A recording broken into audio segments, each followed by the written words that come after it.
sejam bem-vindos ao nosso podcast do Movimento Maternar, o podcast que é feito para você que é mãe ou para você que se importa com uma mãe. A gente já falou sobre vários assuntos importantes, a gente está chegando na reta final dessa primeira temporada do nosso podcast. Mas para encerrar com chave de ouro, hoje a gente vai dar dicas desde a gestação até o pós-parto, como cuidar da mamãe e também do bebê. Mas eu vou deixar que essas duas queridas integrantes do Movimento Maternar se apresentem e falem para vocês. Vamos conhecer quem vai bater esse papo com a gente agora?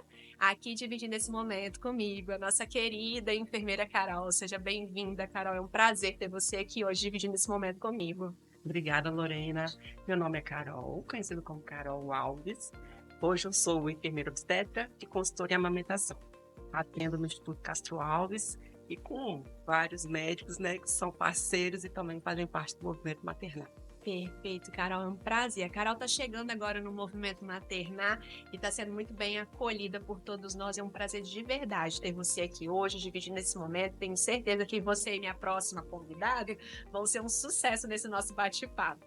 Outra querida integrante do Movimento Maternar, que está aqui dividindo esse momento comigo, é a nossa enfermeira da amamentação, a Naira. Seja muito bem-vinda, Naira. É um prazer ter você aqui hoje. E olha, gente, vou contar um segredinho para vocês, tá? Hoje o dia dela é especial, tá bom? A gente está gravando o episódio. Vocês sabem que ele vai passar no próximo sábado, mas hoje é aniversário da Naira, então ela veio comemorar o aniversário dela com a gente. Não trouxe bolo, mas ela veio, tá? Então seja muito bem-vinda, Naira, que esse seu novo ciclo comece aqui hoje com a gente, com muito sucesso, com muita luz, porque você merece, viu? Ai, muito obrigada, Lorena. É um prazer enorme estar aqui gravando o podcast com vocês, dividindo com a Carol, você.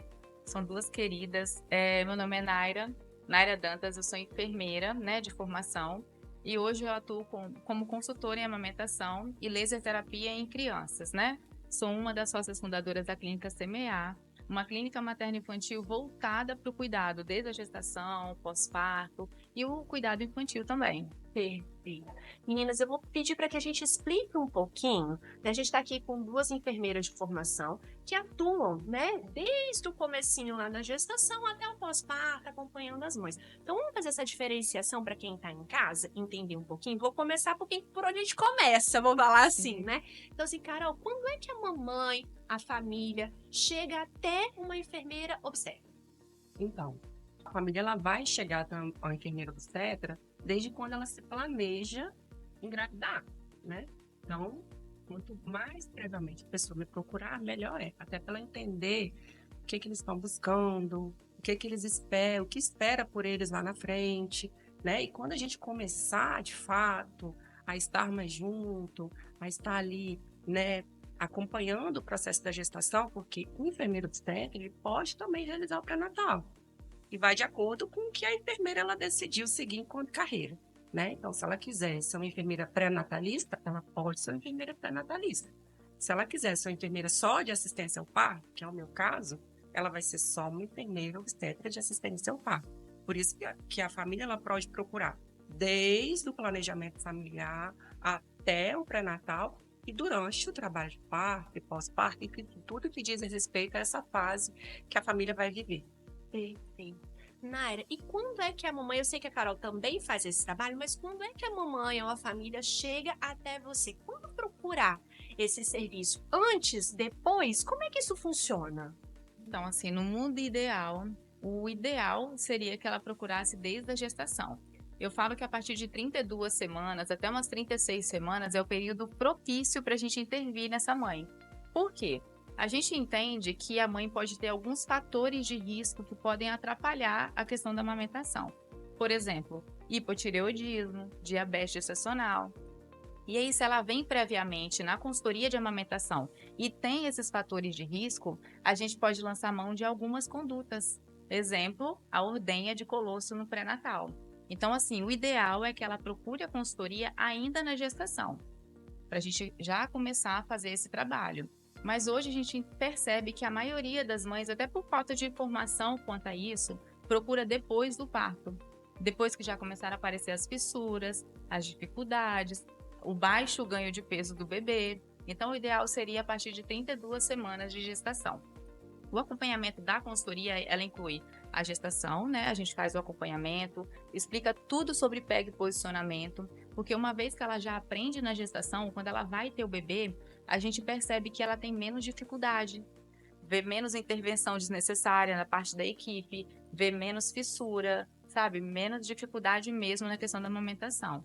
Então, o ideal seria na gestação. Depois do parto, a gente faz uma visita até o hospital, né? Que é onde a mãe tem as primeiras dificuldades mesmo de verdade, que é na hora de colocar o bebê no peito, tem a questão da dúvida se o bebê está mamando ou não está mamando.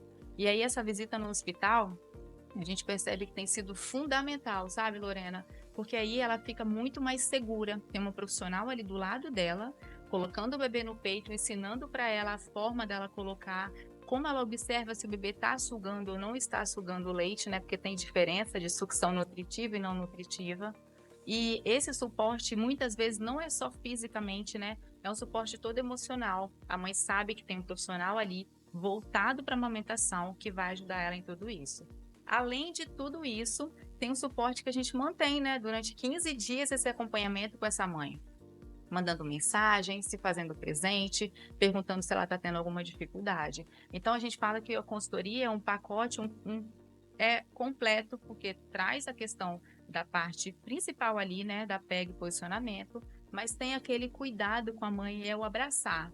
Eu falo que ninguém larga a mão de ninguém. E eu sinto isso com as mães, sabe? Perfeito, né? Eu costumo brincar assim, né, Carol? Quem puder, assim, né, ter uma consultora de amamentação para chamar de sua, Sim, né? É um presente faz para toda a a diferença, né? Carol, eu não sei se eu posso dizer dessa forma, e talvez vai ser bem compreendido, mas eu acredito que você está no momento de maior vulnerabilidade da mulher, né? Eu falo que parto é momento de entrega, né? Então, assim, é entregar-se ao outro, entregar-se a si mesmo para fazer uma passagem. Ali morre uma mulher sem filhos para nascer uma mãe, né? Para nascer uma mulher com filhos. E ela vai ter que se haver com todas essas questões. E a Naira trouxe a palavra vínculo, né? Então, como é que você constrói esse vínculo com essa mãe, com essa família, durante a gestação, para que esse encontro aconteça da melhor forma possível? Então, hoje o que eu fiz, né? Ao longo da minha caminhada, eu fui exatamente observando isso, né? Quanto mais vínculo eu consigo criar com aquela família, e aí eu não consigo criar vínculo só com a mulher, eu tenho que criar vínculo com a família. E isso inclui o esposo, isso inclui as pessoas que vão fazer parte de imediato da vida daquela família, a rede de apoio imediata, isso inclui todo mundo. Até para que as pessoas entendam o meu trabalho e quando eu vá para a casa delas, elas não se sintam, como eu posso dizer, eu falo assim, reprimidas, ou até eu também não me sinta invadindo o espaço a qual eu não conheço, né? Então, como que funciona? Quando eles têm o primeiro contato comigo, né? Esse contato, o meu objetivo maior é o esposo. Então, meu alvo é nele, eu miro nele. O que eu miro nele? Porque quando a mulher ela engravida, ela quer contratar esse tipo de serviço, ela quer contratar uma equipe, ela já está estudando sobre isso, ó. Ela já está no Instagram há muito tempo. Então, eu sei quais são as expectativas dela, ela já tem expectativas sobre mim, mas o marido dela, ele sabe de nada, ele só sabe que me falaram que eu pagar e eu paguei, é isso.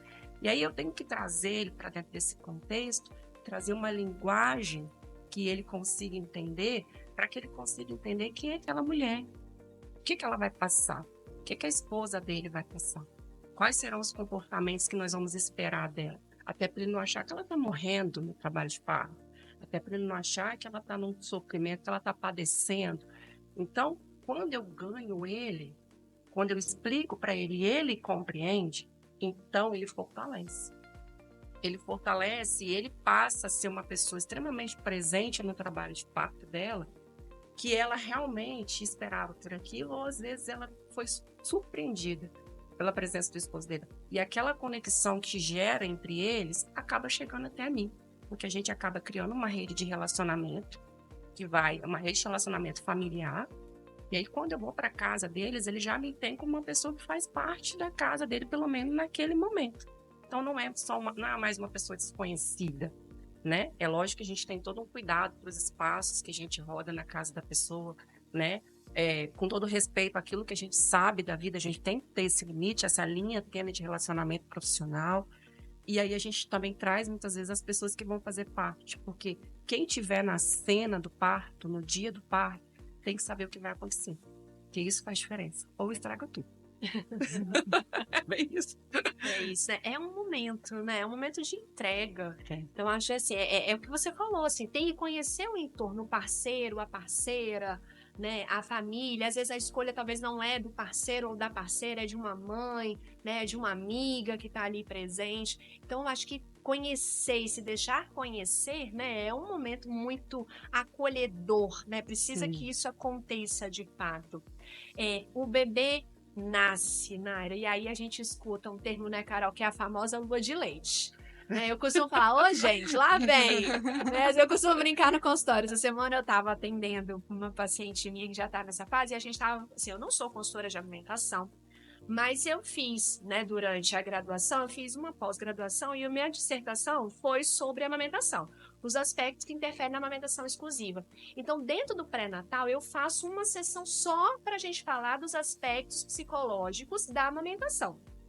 Para mim, isso já é praxe dentro do roteiro. E aí eu fui brincar com ela e falei, você sabe o que é uma lua de mel? Ela ficou toda tímida.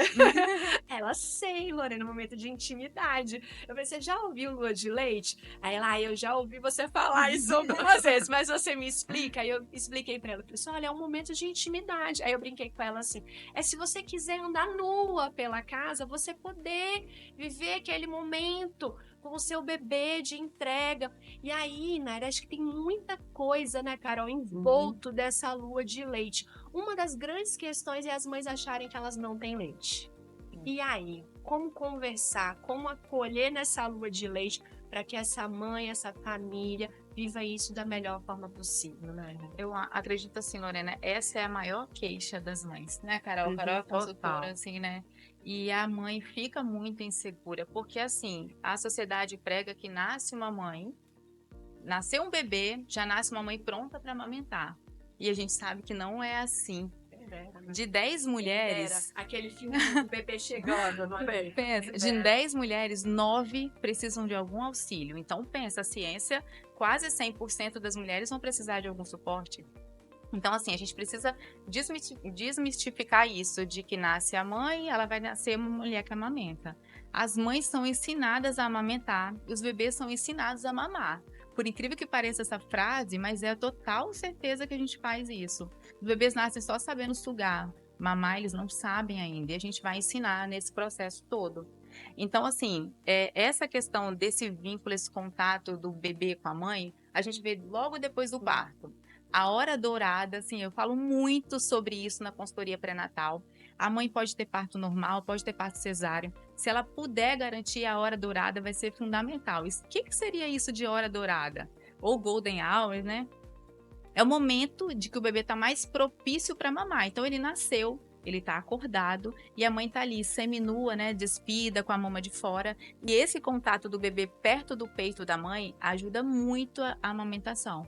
Muito. Tem um estudo que fala que os bebês que têm garantia de hora dourada, eles têm quase 90% de chance de ter essa amamentação um pouco mais facilitada, porque ali ele está acordado e nada melhor do que o bebê acordado para mamar, né? Então, assim, a hora dourada já é o início da amamentação e ela acontece lá depois do parto, independente da via, tá?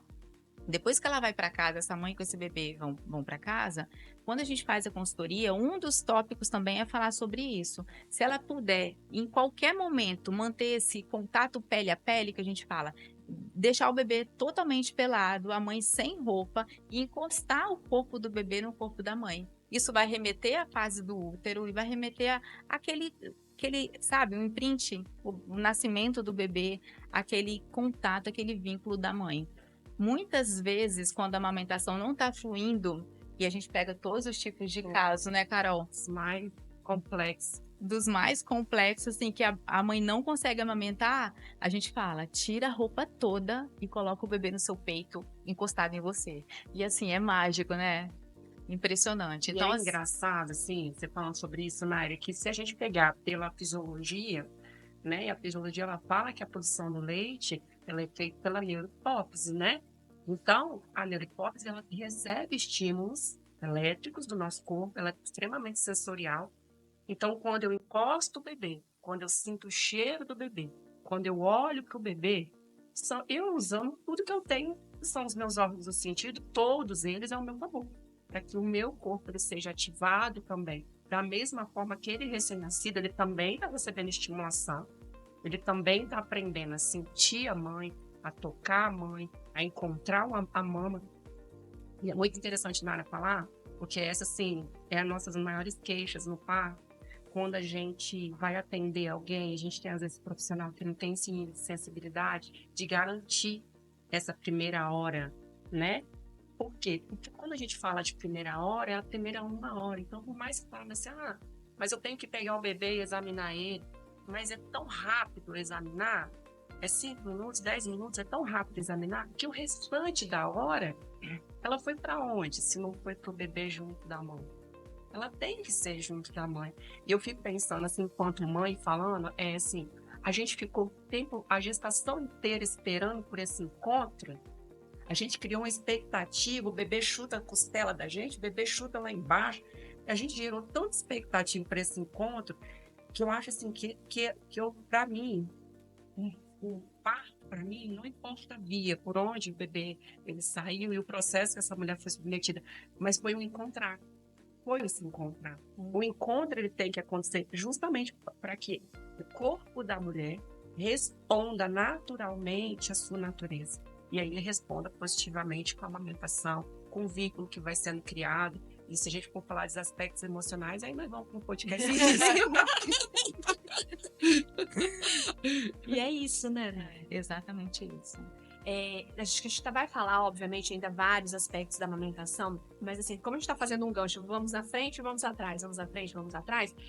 Carol, eu acho que uma das grandes questões assim, que eu perguntei para a Naira foi a questão, né, desse mito da amamentação, da lua de leite, de como a gente vive, se a mãe realmente tem leite, se não tem.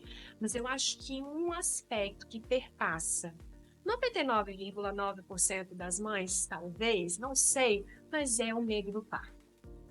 Porque ele pode até não ser um medo latente, né? Naira, da gente dizer assim, nossa, eu tenho medo, Mas toda mãe para refletir sobre o parto, né? Toda família passa por isso.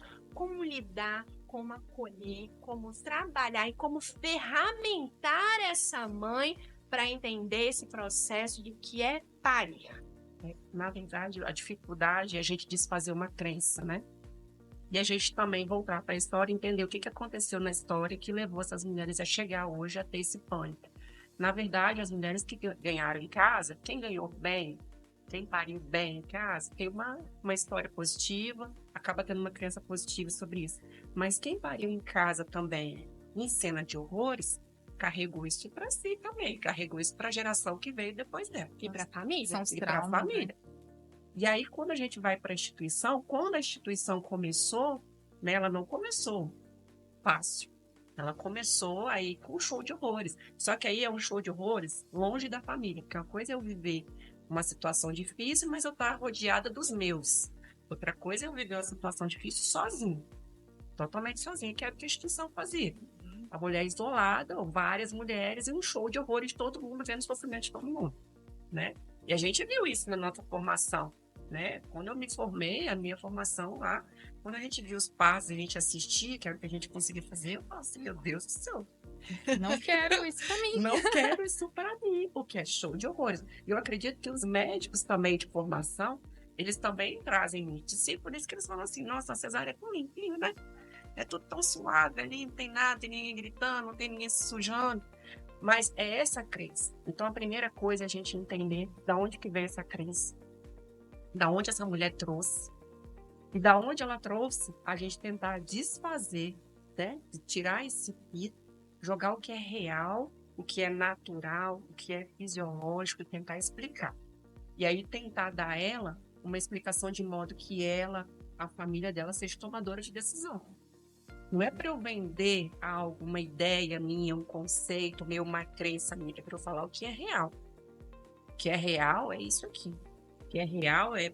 E quando eu falo que é real, eu tenho que falar o que é real para o meu município. Porque eu não posso falar, e eu vejo muito isso no Instagram, cada vez que eu vejo eu fico assustadíssima. É a pessoa defender um parto normal dentro de uma realidade que não é a realidade do nosso município.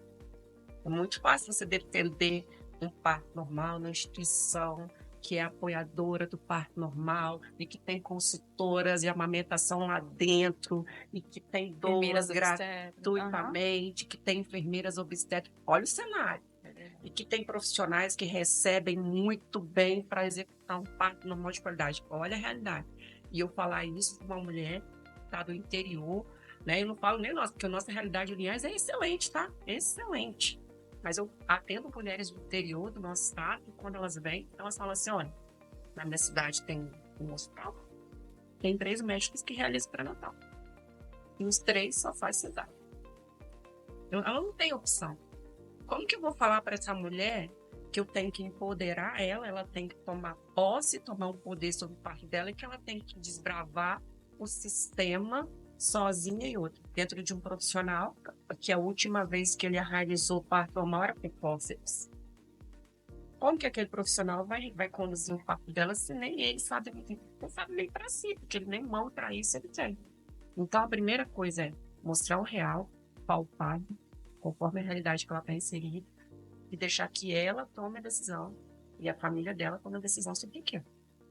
E acolher ela. Agora, se de tudo que você explicou, conduziu e deu a ela a opção de escolha, a partir dali ela escolhe.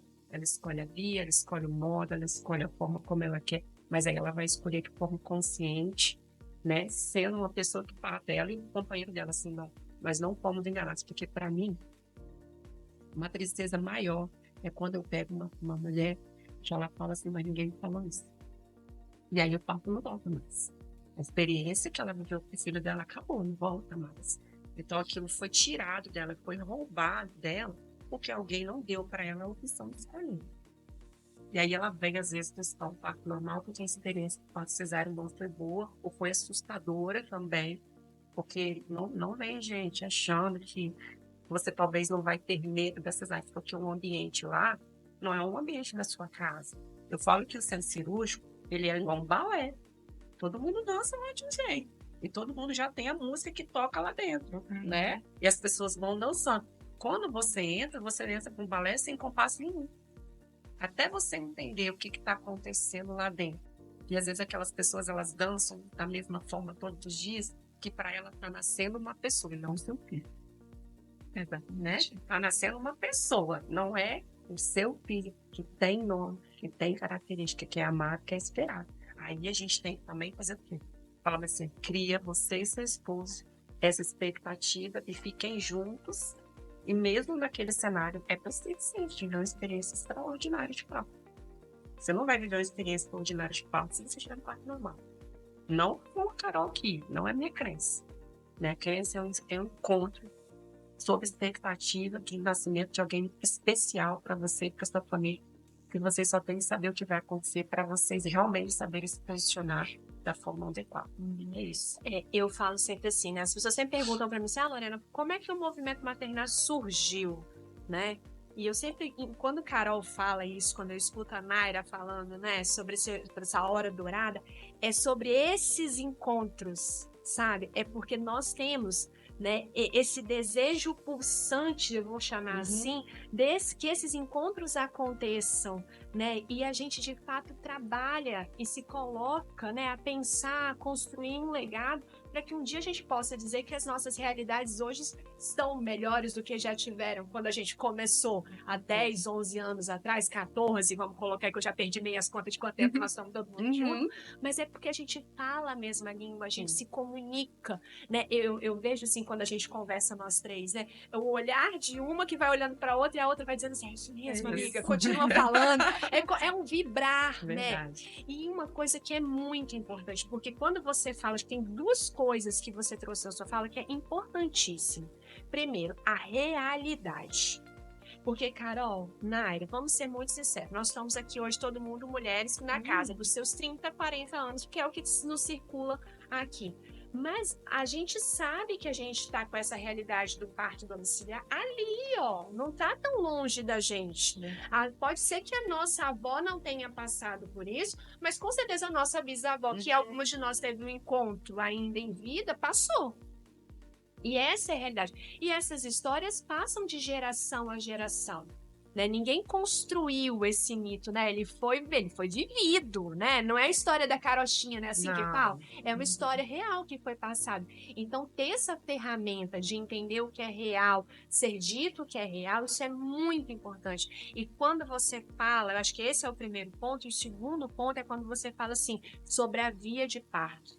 Gente, nós vivemos um período, que a gente sabe disso, que parecia que se não fosse um parto via vagina, não era um parto, entendeu? Aquela mãe não tinha tido um bebê, e isso foi um boom tão grande. Foi muito bom, e entendam que isso não é uma crítica, foi, porque a gente construiu muita coisa, isso é verdade. Né? A gente saiu de um lugar, a gente foi brigar por outros, a gente foi construir, mas isso também trouxe, né, uma despotencialização, porque uma coisa é eu estar informada, porque eu preciso estar informada, minha família precisa estar informada, meu parceiro, minha parceira precisam estar, a família que está envolta, mas nem sempre, ou na maioria das vezes aquilo que eu planejo é o que vai chegar para mim. Sim, exatamente. Você mais do que ninguém, e você mais do que ninguém, sabem disso aqui, ó, no corpo, na prática. Porque se a gente pode fazer todo um planejamento, estudar, tá,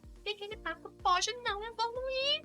Sim. E pode ter que ir para você pode fazer todo o planejamento por uma amamentação, uma consultora de amamentação, fazer laser, fazer aqueles, como é que é o nome daquele negócio chique? Muito obrigada.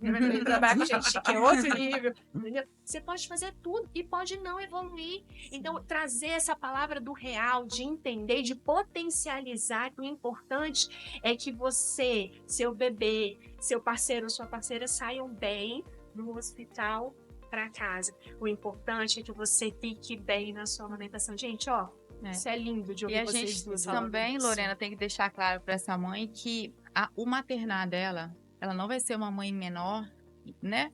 Menos mãe se o parto não for normal, ou se ela não amamentar. Porque no parto a gente vê isso, né, Carol? E na amamentação também, elas vêm tão desesperadas, ou por pressão familiar, a gente vai falar um pouco sobre isso, né?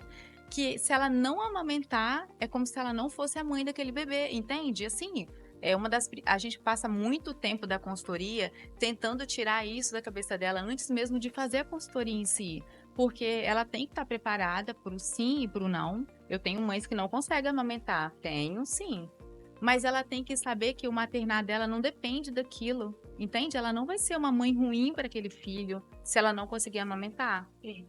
Tipo, como se a gente ficasse tentando proteger ela, sabe? Esse é o meu sentimento, assim. Quando eu tenho uma mãe, eu falo, eu tenho que proteger ela. Eu tenho que proteger ela, às vezes, do próprio familiar. Às vezes eu tenho que proteger ela das pessoas que são amigas dela. Por quê? Porque às vezes eu vou falar coisas para ela sem ter a noção do quanto aquilo tá ferindo, do quanto aquilo tá machucando, do quanto aquilo... Nossa, mas você não conseguiu? Nossa, mas eu produzi tanto. Nossa, para ela que tá agora vivendo isso. Nossa, mas meu parto normal foi tão fácil. Caramba, agora, né? Ela quis tanto. Às vezes ela procurou a consultora, se preparou. E aí o corpo dela não respondeu. E aí? O corpo dela não respondeu. Os hormônios dela não responderam. As glândulas dela não responderam. Então, não é uma certeza. Não é a garantia. Mas ela continua sendo mãe. Ela é mãe ainda. Aquela criança dela. Gerou por ela. Gerou no útero dela. E a gente tenta proteger ela porque senão perde valor.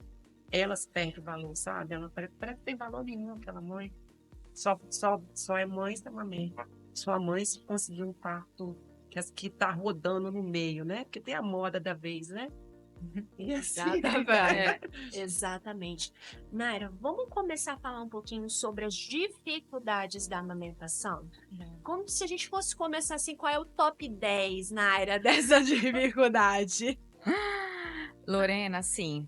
Tem algumas coisas que a mãe sente que atrapalham muito a amamentação. Por exemplo, a dor. Nossa, a dor é o top 2 hoje de fazer a mãe desmamar esse bebê ou não querer mais amamentar. Porque, assim, a mama é muito sensível. Eu costumo, quando eu tô acompanhando uma família, quando o pai tá junto, eu sempre falo, pai, é como se você tivesse um machucado no pênis, é o machucado dela na mama. Para ele ter noção da dor que ela sente. A dor é individual, né? Então, a gente tem que entender a dor que ela tá sentindo, validar, né? Porque é muito importante para ela isso. E isso é o motivo dela não querer amamentar. O primeiro é ela achar que tá com pouco leite. Foi o que a gente falou agora há pouco, né? Ah, eu acho que eu não tô produzindo o suficiente, meu bebê não tá ficando saciado. Então, o principal é esse. E a dor? A dor vem por causa das fissuras, principalmente. E hoje, o que mais faz o mamilo ficar fissurado é a pega inadequada. Eu trouxe até uma mama aqui didática pra gente exemplificar. Aqui é como se fosse a pele, esse amarelo é uma camada de gordura, né? E aqui é a parte onde é produzido o leite. Então, se eu pego um bebê que ele suga só o mamilo, ele está muito distante da onde esse leite está sendo produzido, entende? Então, o que ele vai fazer nessa mãe? Provavelmente machucar. Então, essa fissura totalmente relacionada à pega inadequada. Então, para amamentar, igual eu falei, nasce uma mãe que amamenta? Não. A gente ensina essa mãe a amamentar. E eu falo com elas assim, é como andar de carro. A gente não chega na autoescola, eles ensinam a dirigir, ligar, tem todo um ritual que você não pode seguir diferente. Na amamentação inicial também é assim. Eu ensino passo a passo a massagem, ensino a ordenhar, retirar o colosso, retirar o leite, fazer esse bebê abrir a boca também, né, Carol? Porque tem uma técnica para fazer esse menino abrir essa boca, porque para ele pegar certinho no mamilo, ele tem que abrir a boca, né? Se ele pega com a boquinha pequenininha, ó, ele pega só no bico. Eu preciso de um bocão para ele pegar a maior parte da areola. Então, esse passo a passo é ensinado na consultoria. E aí, quanto mais a gente ensina o bebê a pegar certo, a mãe colocar o bebê na posição correta, menos fissura a gente tem. E aí, quando a fissura cicatriza, é como se tivesse dado uma liberdade para ela. Ela fala, nossa, não imaginei que amamentar fosse tão bom. Porque com dor, é impossível ela manter essa amamentação. Então, achar que tem pouco leite é o principal motivo dela querer desmamar. E o segundo é a dor por causa das fissuras. Perfeito. Acho que quem é que gosta de sentir dor? Né? A gente vende aquela ideia da amamentação plena, aquela mãe, aquele bebê. Não é que isso não aconteça, vai acontecer, né, em determinado momento. Mas eu acho que esse primeiro momento não é fácil, né? Não é. Sim, aquilo. Essa coisa muita. boa. E aí vem as dicas, né? Passa. Não vou falar, não, tá? Prometo. Passa tal coisa, passa tal coisa. E qual é a única coisa que a gente passa, Naira, que faz bem pra caramba, pra tudo?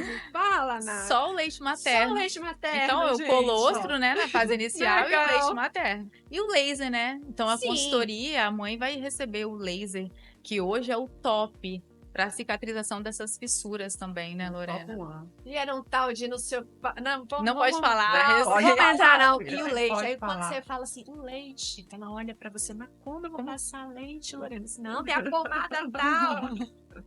Que eu não vou falar tal. Ela, não, o leite, vamos no leite. Eu já escutei tantas meninas falarem isso, então vai o leite. Mas na dúvida, liga pra Naila, liga pra Carol. Eu brinco sempre assim quando eu acabo, né? Diz, olha, gente, a melhor coisa, você sempre lembra que é o leite, tá? Mas vocês sabem que eu não sou especialista nisso. Então, em caso de dúvida, né? Você liga pra Naila e pra Carol. Então, que elas vão saber Não, tá orientar certo. certinho. Carol, quando é que a gente começa a sentir os sinais do parto? Bom, habitualmente, você pode começar a sentir os sinais do parto em 34, 35 ou até mesmo 36 semanas, que é quando você começa a ter o que a gente chama de contrações falsas, né? Contração de Braxton Hicks, que é um termo, ou quando você começa a ter pródromos, principalmente com 36 semanas para frente, isso vai ficando cada vez mais acentuado. O pródromo é o que a gente chama de treino, né? Que é como se o corpo ele começasse a fazer liberações hormonais em baixa dosagem, acaba que amarra até com a amamentação, né? Porque quando começa a fazer as liberações hormonais, 36, 37, se for no caso da Nara, é uma fase que já começa uma colossoterapia, se for no caso dessa paciente que vai ter esse tipo de demanda, né? Que é bem específico. Então, quando a gente começa a ter esse nível de liberação hormonal, a gente começa a ter os sinais que o hormônio ele vai fazer. Então, a mulher ela pode ter uma noite com dores, uma noite mais confortável, ou ela pode chegar no final do dia e ficar com a barriga dura, porém sem dor. Ela começa a ter muita dor nas articulações, dor na parte sacral, lá no ossinho do bumbum, lá no final, dor na virilha. Então, isso tudo são sinais que vão para dizendo, olha, esse bebê, ele tá querendo achar o seu caminho de saída, ele tá querendo descer, e o seu corpo está começando a falar bem assim, estamos experimentando aqui como que vai ser. Ele começa a fazer essas pequenas liberações. Até que chega um dia ele fala, é hoje, o bebê fala, é hoje, e quando o bebê fala, é hoje, o corpo fala, hoje, as coisas acontecem. É isso. Perfeito. Naira, como ajudar uma mãe que quer manter uma amamentação? Primeiro, como a gente falou, assim, não é só a parte técnica, né, Lorena? A gente tem que dar um suporte todo emocional para essa mãe. Porque para ela manter a amamentação hoje, ela precisa quebrar muitas vezes alguns tabus que vieram da própria família, das mães, das avós, né? Do próprio marido. Porque eu costumo falar assim na consultoria: olha, o bebê chora, tá?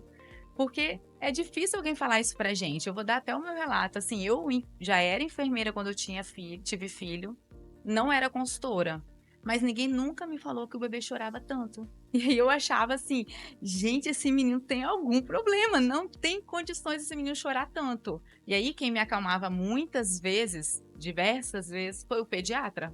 Porque naquela época não tinha tanta consultora de amamentação. Então, assim, bebê chora. Trazer para essa mãe quais são as realidades que ela vai enfrentar. Não é deixar ela com medo. Eu nunca deixo a mãe assim com medo. Eu sempre mostro para ela as coisas que podem acontecer. O bebê chorar é uma delas. E a gente tentar trazer para essa mãe um apoio muito emocional. Eu falo assim, ó, vamos aguentar mais um dia? E aí ela aguenta aquele dia. Aí no outro dia ela vem na consultoria, a gente orienta, mostra tudo, o bebê mama. Acontece tudo certo, vamos aguentar mais um dia e ela vai aguentando. E depois que ela passa esse período crítico, que eu falo que são os 15 primeiros dias, bebê vai começar a ganhar peso, recuperar o peso que nasceu, né? Que essas são fases muito importantes para o crescimento do bebê. Quando ela passou esses 15 dias, que a amamentação começa a fluir 100%, ela fala, ai, Nária, graças a Deus que você me incentivou a continuar um dia após o outro, sabe? Porque se eu peço para essa mãe, vamos aguentar 15 dias, ela vai achar que são 15 dias de sofrimento.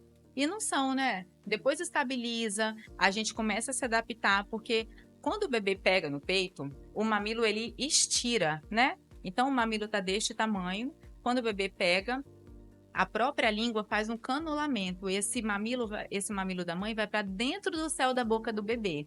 E ele se estica mais ou menos de 2 a 3 vezes. Isso dá uma pressão na mama. E aí a mãe sente desconforto no início. Vai durar mais ou menos uns 30 segundos. Depois passa. E isso, cada vez mais que ela vai amamentando, isso vai ficando mais natural para ela. Ela vai sentindo menos desconforto. Então, se eu consigo fazer com que essa mãe, claro que eu tenho que observar todo o contexto, né? Tem a questão da língua presa do bebê, tem outras coisas que a gente avalia na consultoria. Mas se viu que tá tudo ok, é só um ajuste inicial, eu dou esse suporte para ela aguentar um dia após o outro. Um dia. Ela vai aguentando um dia após o outro. Passaram os 10, 15 primeiros dias, a gente percebe que essa amamentação flui. E aí, esse suporte inicial para ela começar a amamentar. E depois que esse bebê está maior, se for um desejo dessa família, que essa amamentação flua, né? Porque o Ministério fala que é exclusiva até os 6 meses e até 2 anos ou mais. Então, se ela tem um desejo, o bebê quer mamar e ela quer manter, por que não esse bebê com mais de 2 anos amamentar? Então, muitas vezes a mãe procura, principalmente a consultoria, para falar, tá tudo bem? O bebê tá mamando, tá tudo certo? Eu posso continuar com esse bebê maior? 1 ano e meio? Então, ajudar também nesse suporte da criança maior, que a sociedade fala que tem que tirar o peito, né?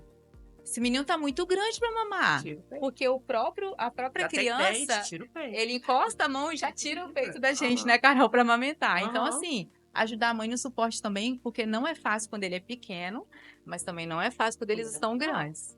Perfeito. Vamos falar de um ponto importante. Eu queria ficar aqui horas com vocês, mas a gente está indo caminhando. Já vou sinalizar, estamos caminhando para o fim, tá?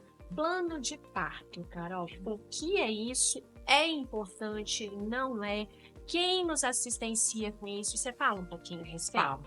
O que acontece? O plano de parto é com base no conhecimento que você adquiriu sobre como que é o trabalho de parto, o que vai acontecer durante o trabalho de parto, e o que vai acontecer com o seu bebê após o nascimento, quando você é munida de todas essas informações, isso é muito importante de falar, porque não adianta eu fazer um checklist de escolha se eu não saber o porquê que eu estou escolhendo aquilo. Então, a primeira coisa é eu ter conhecimento sobre aquilo. E de posse daquele conhecimento, eu vou lançar mão de opções. Ah, Carol, por que eu preciso fazer ou é importante eu fazer um plano de parto? Principalmente se você vai ser submetido a um parto normal. Porque no parto normal, é teórico, e o processo em si, né, hormonal, corporal, doloroso, ele pode sim demandar de você, às vezes não tá ali inteira racionalmente, vamos dizer, né? A mulher ela não consegue ficar 100% lúcida quando ela fala assim, ah, não, mas eu não quero isso. Da forma como nós estamos aqui. Ela fica muita parte do seu trabalho, grande parte do seu trabalho de parto, do jeito que nós estamos aqui. Toda hora vem uma dor, sente a dor e para. Mas tem uma hora que isso tem uma magnitude muito maior, que essa mulher não, ela não consegue ter raciocínio a ponto de falar assim, olha, eu quero que o cordão, espere o cordão parar de pulsar. Não, eu não quero essa posição, porque essa posição aqui eu li na literatura tal, que ela não é a melhor posição. Eu falei, não, ela não consegue. Então, o que ela faz? De posse do que tem na literatura, ela escolhe, ela lista aquilo que ela gostaria que pudesse ser oferecido para ela naquela hora, e aquilo que ela gostaria que pudesse consultar ou não fazer. É isso. Então, por exemplo, eu gostaria que me colocasse na bola, que me ajudasse a controlar a minha dor. Eu gostaria que me dessem água. Eu gostaria que enquanto eu pudesse ser alimentada, me fosse oferecido alimento, né? Eu gostaria que a posição que eu escolhesse, ela fosse respeitada. Eu gostaria que quando o bebê nascesse, esperasse o cordão parar de pulsar para cortar. Eu gostaria que fosse oferecido para o meu marido cortar, porque tudo é Então, eu falo assim, um plano de parto, quando você tem conhecimento, eu acho que o plano de parto ele tem que ser personalizado. Você olhou e falou assim, não, eu quero isso. Não, não quero isso. Não, isso aqui tá tudo bem. Ou não, tudo bem. Se o pediatra vai aspirar, não, tudo bem. Não, de jeito nenhum eu quero.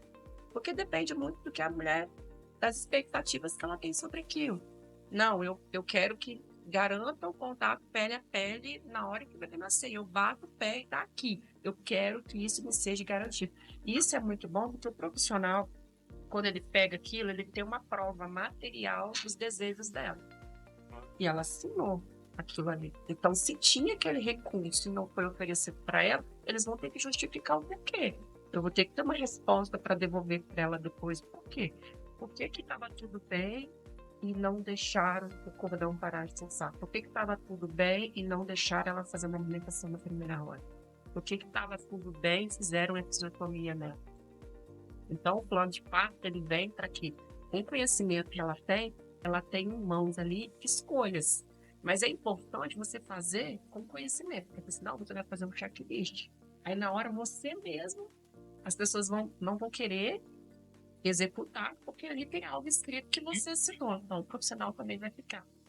Uma situação, por exemplo, que eu já vi. A mulher foi colocar no plano de parto, em hipótese alguma, ela queria para uma enfermeira. E aí os profissionais, é lógico que tem um limite profissional, que ele sabe que quando tiver risco de vida para ela, para o bebê, ele vai decidir. Mas ele sabia que a situação estava traumática para ela. Ele sabia que a situação estava dolorida. Mas ele ficou insistindo com base no relato. Entendeu? Porque na cabeça dele ela não estava optando por ir para uma outra via por conta da dor dela, não. Mas eu já tinha startado o desespero dela há muito tempo, mas estava escrito aqui. Porque o que ela poderia ter escrito ali era: eu gostaria que ele fosse explicado o porquê de ir e que isso fosse real e que isso fosse compartilhado comigo. Então, faz muita diferença quando a gente trabalha com conhecimento e sabe discorrer sobre o que a gente quer. E eu falo assim, fica uma dica aí para você de casa. Se você quer fazer um bom plano de parto, escreva à mão. Não pegue nada pronto da internet e faça um checklist. Porque quando você escreve uma carta para o médico, ele respeita a sua voz, porque ele escuta você falar. Então é você falando, não é algo que você imprimiu e só checou. Não, ele escuta você falar. Então a carta, ela tem sentimento. Então aquele profissional, eu vejo plenamente. Quando ele pega aquilo ali, ele tem sentimento. E sempre vai com leveza. Por mais que o profissional ele não esteja sorrindo com você, entrega leveza para ele na hora que você chegar. Eu gostaria, se você puder, entrega leveza. Porque ele vai te devolver, ele vai fazer com que a sua experiência se torne assim, a mais memorável possível. Essa é a experiência que eu já vivi aí nas instituições. Perfeito. Meninas, eu juro que eu queria ter mais 1h30, porque eu ainda tenho tanta pergunta que eu queria fazer, mas infelizmente eu preciso começar a encerrar e queria encerrar de uma forma, né, que fosse bacana pra gente também, pra quem tá em casa assistindo. Né? Acho que a gente trouxe tanta informação de qualidade, mas acho que pode ter certeza, já tô me comprometendo, a segunda temporada vai acontecer e a gente vai ter um outro episódio pra gente continuar esse nosso bate-papo. Combinado? Combinado. Então tá ótimo. Naira, eu vou começar por você. Se você fosse deixar uma dica, uma orientação, um acolhimento para essa família que nos está, né, nos assistindo nesse momento, nos ouvindo, né, dirigindo o carro agora também, o que você falaria? O que você deixaria para esse final desse nosso bate-papo de hoje? Então, Lorena, as famílias acabam se preparando muito para o parto, né? Hoje a gente vê muitas pessoas se preparando para o parto normal, isso é muito válido. Só que eu queria também incentivar a se prepararem para a amamentação, porque a amamentação vocês vão permanecer amamentando durante muito tempo. Preparar com estudo, preparar com rede de apoio. Quem vai cozinhar? Quem vai preparar o seu ninho enquanto você está cuidando do bebê? Porque as nossas 24 horas cuidando desse ser tão pequeno, elas passam que a gente nem percebe. Então, ter alguém para cozinhar para você, ter alguém para limpar, ter alguém para lavar a roupa do bebê. Porque, principalmente as mães de primeira viagem, vou dar o meu exemplo também. A gente acha que é autossuficiente, né? Que vai ter um neném, no outro dia a gente vai estar cuidando da casa e tudo flui. E a gente percebe que não é assim. Então, alguém para cozinhar, alguém para limpar, alguém para maternar essa mãe, né? Porque a gente precisa maternar a mãe. Eu me preocupo muito com o bebê, muito mesmo. Mas as mães são o meu xodó, sabe? Minha vontade é de pegar no colo essas mães e carregar mesmo, cuidado mesmo por elas. Então, se preparem para o parto, claro, mas se preparem também para a amamentação. Tem muita informação aí na internet, nas redes sociais. Vou puxar a sardinha aqui para o nosso lado, a nossa clínica especializada em amamentação. A gente traz muita informação. Qual o tamanho do estômago do neném quando nasce? Que é pequeno? Mama pouco, poucas vezes? Qual a cor das fezes? Como coloca o bebê no seio, né? Porque tem a técnica correta. Busca informação de qualidade, tá? Não pode. Naira, eu quero algo a mais. A consultoria de amamentação. Hoje, as mães, né? A gente fala que as mães estão cuidando uma das outras. Você acredita que tem mãe que contrata a gente como presente para outra mãe que vai receber a consultoria? Então, assim, gente, se você puder, dá de presente para uma mãe a consultoria, que assim, a gente vai abraçar essa mãe, essa família vai se sentir muito abraçada. E a gente não vai largar a mão delas de jeito nenhum. Perfeito, Naira. Carol, e você? Se você pudesse deixar uma dica, uma orientação, um acolhimento para essa família, para essa mãe, o que você falaria também? Eu falaria para ela que o mais importante é o encontro dela com o filho dela.